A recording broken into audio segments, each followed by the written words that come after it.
children and their families travel from across the north of Scotland, including the Highlands and Islands, to receive specialist treatment at the hospital. Hello. Come in.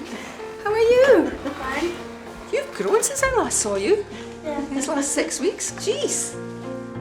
Lynn manages the 19-room Archie Foundation Family Centre. This much-needed accommodation is located right within the hospital itself.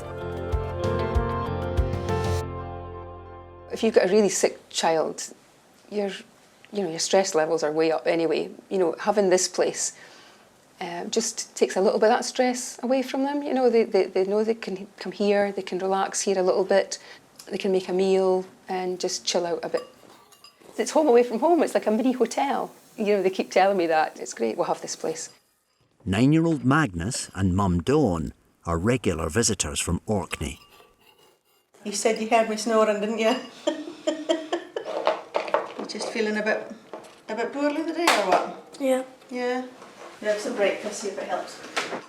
Magnus has Crohn's disease, a chronic inflammatory condition which affects the lining of his gut. He needs intravenous drug treatment every 6 weeks to dampen the inflammation and help him digest food properly. To make the procedure go smoothly, Dawn has prepared her son's arms. We put on 4 bits of magic cream because sometimes it can take a few times to get the cannulation to happen successfully. We put the deadening cream on a few bits. Always great manners, painful. It will take around 3 hours for his treatment, and if it finishes on time, Magnus and Dawn can fly home later in the day. Did you have your big breakfast? No? You're quite quiet today. You got a sore neck? Very. Very sore neck. Yeah. Go check your temperature, Magnus. But his neck has been complaining about. You are holding it funny. Left side. Yeah, I can hardly look up. Now look up. Nurse Louise is concerned that Magnus's sore neck might be due to an infection and calls in Dr. Amada. So can we have a chat about it first of all? Is that okay? So tell me, which part is sore? Just behind. Just behind. Is it sore there at all? No. If Magnus does have an infection, the team can't risk giving him his drug infusion. And no rash as well? No. They just want to double check because of the way that the medication works, that it reduces his immune system to be able to fight anything off. That they want to make sure that he's in top health before they start putting that in. So the doctor wants to get blood tests done, put them down as urgent, and then we'll see what they say for the going ahead with the infusion. I'm just gonna do some press. Press ups. Magnus has an ingenious way of helping the nurses find a vein. My blood can get pumping. There we go. Sometimes the veins hide because he's in for such a regular infusion. His veins are overused. There you go. But fingers crossed, we'll get in first time. Yeah? You got your toes crossed as well and your fingers crossed for me. Muscles. Oh, they're getting bigger, Magnus. Squeeze. Going for some ghost frogs, I think, this time. Jesus. You feeling that? I'm chuffed. Yeah, it's not often you get in first time. Oh, I was on a roll. Very well. I was on a roll. So we'll get these bloods away. The cannula may be in first time, but until he gets his blood tests back, Magnus and Dawn face a frustrating wait. Magnus has travelled a long way and then not to get done and then to go back and come back another day. So hopefully, fingers crossed, we'll go ahead today.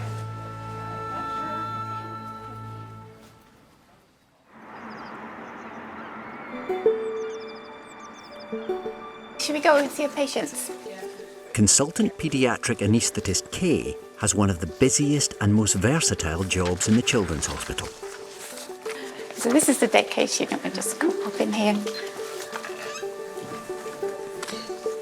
There we are. Hello. Hi there. Are you Lexi? Is that your name? Hi, I'm Dr. Davies, one of the anaesthetists. So I understand that Lexi is going to get a reimplantation of her ureter today. 5-year-old Lexi is having surgery to fix the tube that connects her bladder to her kidneys. Is she a wee bit anxious? Yeah. I think she will be again. Okay. Kay doesn't just put patients to sleep for surgery. An important part of her job is to prepare children for their operations. Because you've been here before and I think you're a little bit anxious, so we'll give you some special medicine to make you a bit more relaxed before you go to theatre. And then what we'll do, we'll get you to sleep breathing some special sleepy wind through a little clear plastic mask just near your face. So Mum will be with you. That sound all right? Who's winning at Snakes and Ladders? Who's winning? Always Lexi. It's really important to see the patients before the anaesthetic so that they know what to expect. They want to know how they're going to go off to sleep. They want to know that they're going to be asleep. And they want to know how they're going to wake up and that they'll be nice and comfortable as well.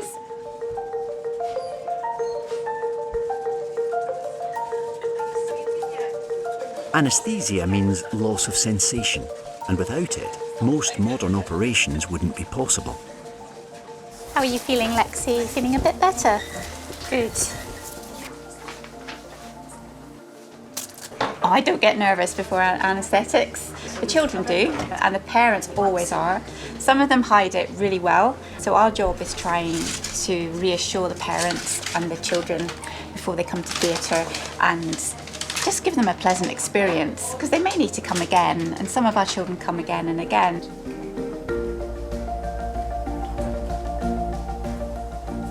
We just take this nice and gently, Mum, so she's doing really well.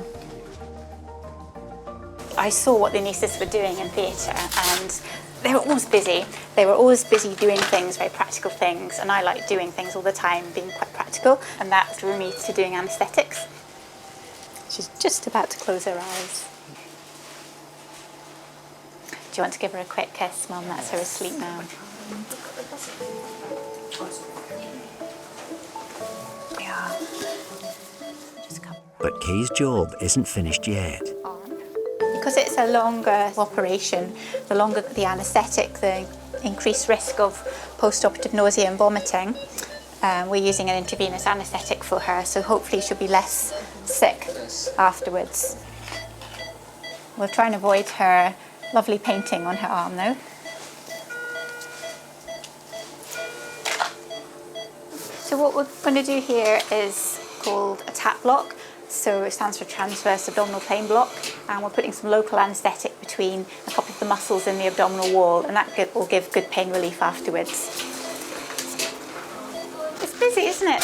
There's more to anaesthetics than people think. With all pain relief administered, Lexi goes to theatre, where Kay must now keep her stable during the operation with paediatric surgeon Mr. Driver. As a surgeon, my job is to be there and available when the patient's asleep. But the anaesthetist is there right from the start, so they see the patients on the ward beforehand like we all do. See that?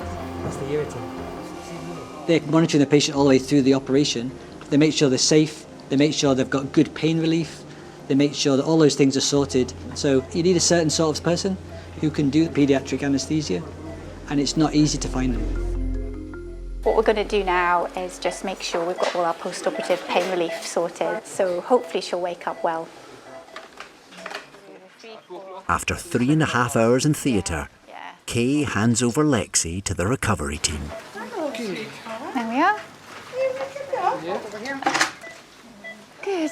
This is Lexi, and she's got a morphine PCA and a wound catheter connected. We haven't started the PCA yet. Okay. You want to start that just now, Kate? Or? Yeah, do you want to do that? Yeah. Lexi, is it Mum or Dad who's with you today? Mum, would you like to see her? Yeah, should we buzz Mum, I think? It's just been a normal day, actually. It's been quite busy. We have a patient here this afternoon that's really comfortable, so for me, that's been a really positive thing, and that's probably why I do the job. See you! Bye.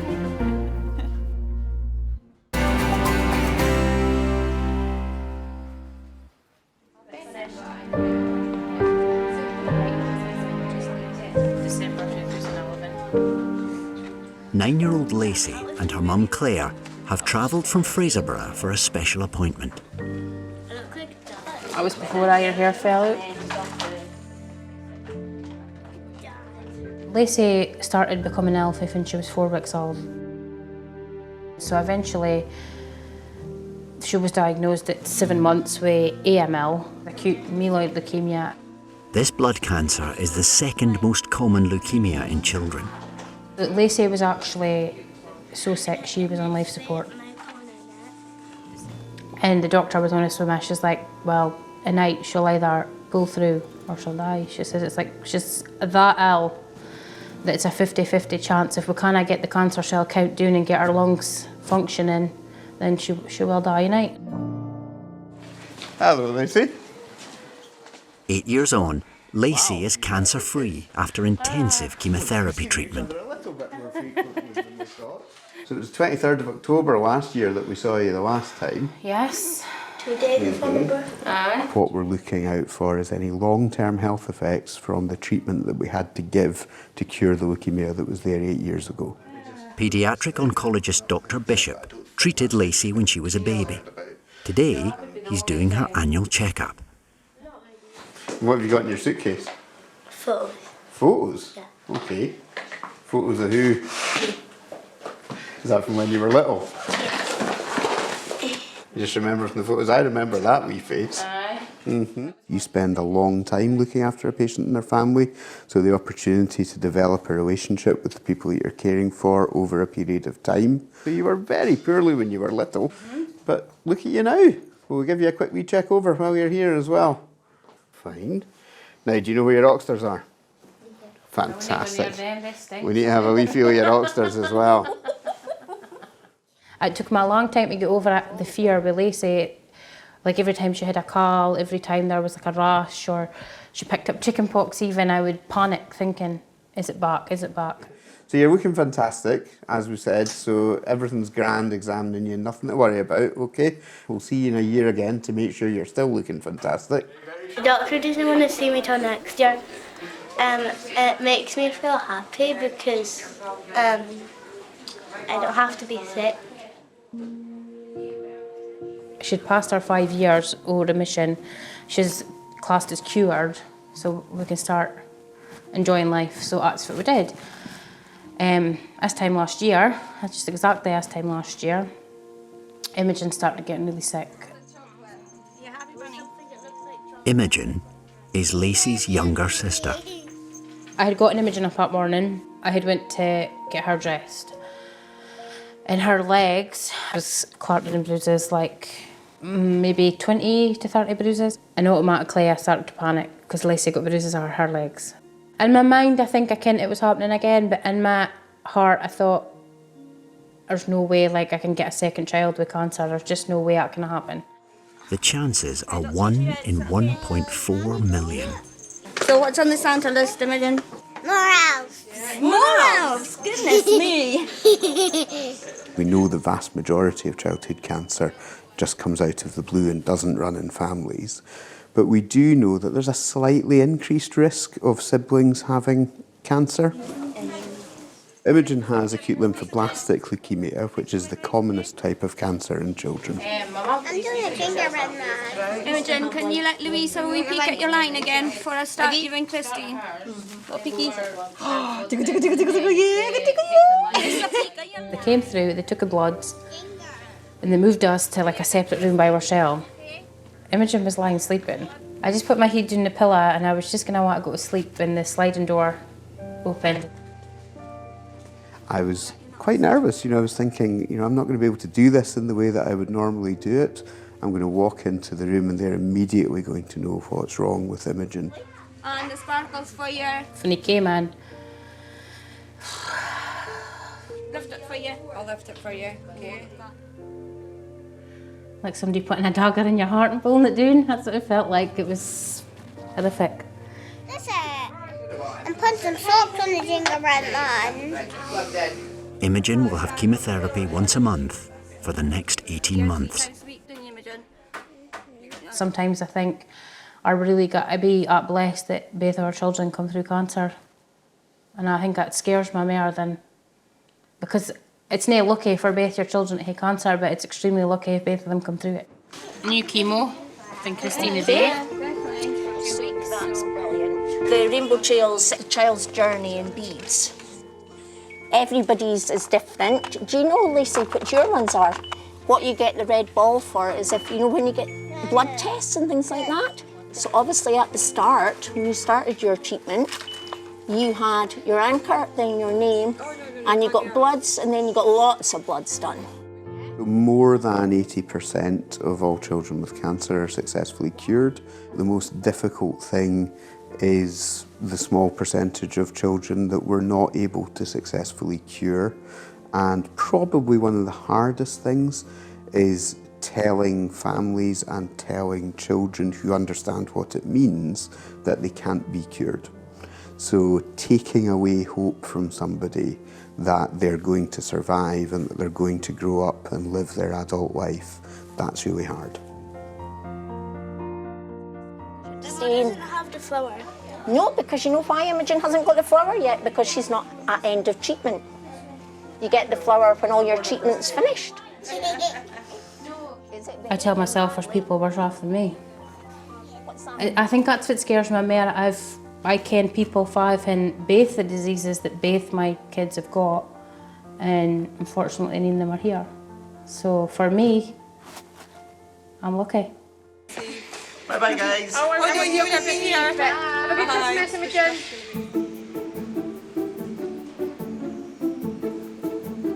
At the Aberdeen Children's Hospital, more than 3,500 children have teeth extracted at the dental unit each year. Up to 20 teeth can be taken from a child's mouth in one sitting, but the average number of teeth extracted is 8. Dentist Lauren and nurse Sarah always spend time with their patients before surgery. So it's Abigail there, it's Abigail the next one. Unfortunately, 10-year-old Abby is terrified of dentists. So if you pop your chin up, let me have a look. If you open nice and wide. She's getting 4 of her molars taken out. That's fine, so just a bit of a waiting game just now. We just want to check that they know the number of teeth that are coming out. When they put a face to the dentist, if you like, it just helps them, because it's not the nicest sort of process to go through this, but it's a necessary evil. Abby has hypomineralisation, a condition that stops the enamel forming properly, so her teeth decay very easily. Do you have any questions? You're right. Okay. It seems to be a case of the less you know, the better for Abby. You want to come through with me and we can do the checks? And then we'll bring her through.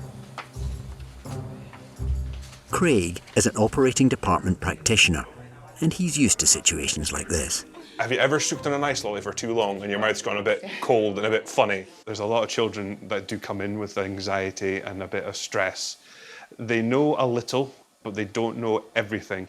What we're going to do is going to take you through next door. You can sit on the bed, your mum's going to sit next to you, and you're just going to relax, okay? If you're uncomfortable or if you need anything, you tell us, okay? That's what we're here for. We're here to look after you. Okay. Okay? Are you going to come with us? Oh yeah, Mum's not going to leave you.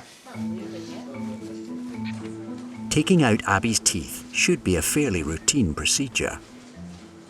Well, what we could do, Abby, is I can give you some laughing gas if you want, and then Craig can tell you his best jokes, which are, I mean, they're pretty bad. They're pretty bad. Abby needs more than jokes to get her through the procedure. Anaesthetist Sarah has to prepare her for a general anaesthetic.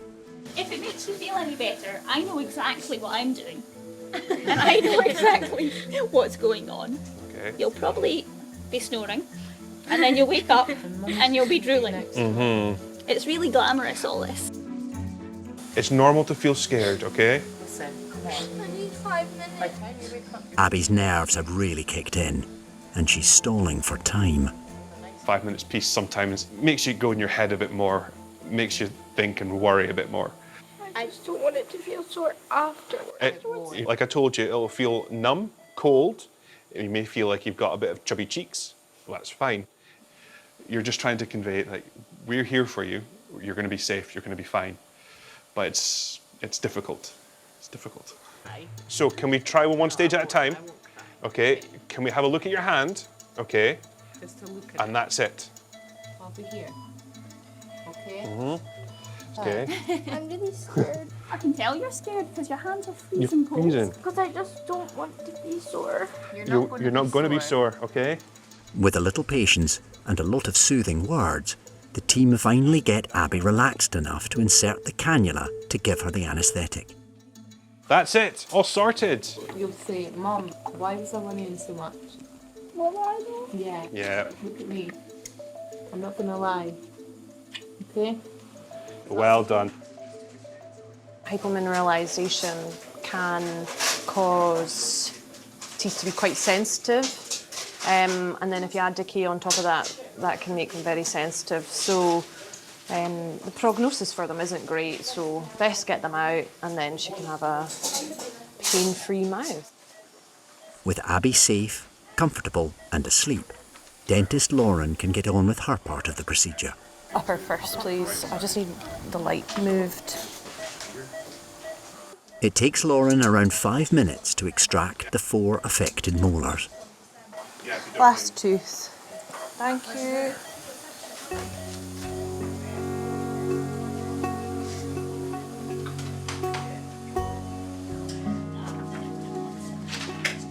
You okay? Told you you'd be okay, did I? Just feels a wee bit strange there, okay? That's completely normal. Well, you've been super brave, haven't you? Well, that's the worst bit gone now, okay? You'll be okay. Okay. You okay? She wasn't nearly as painful as she thought she was going to be, and which makes our job better, that we've done the right thing. She was happy, I think. Is she eating ice cream on the ward, hopefully? It's sore, but it's not as bad as I thought it would be. I thought I'd gonna die. I honestly did. She did good, yeah. It's just this little blip in the theatre, but you were very brave. I just didn't know what it would feel like, what would happen. But say I was to do it again, I'd be a lot less scared because I know what will happen after. Well, hopefully we'll get home soon.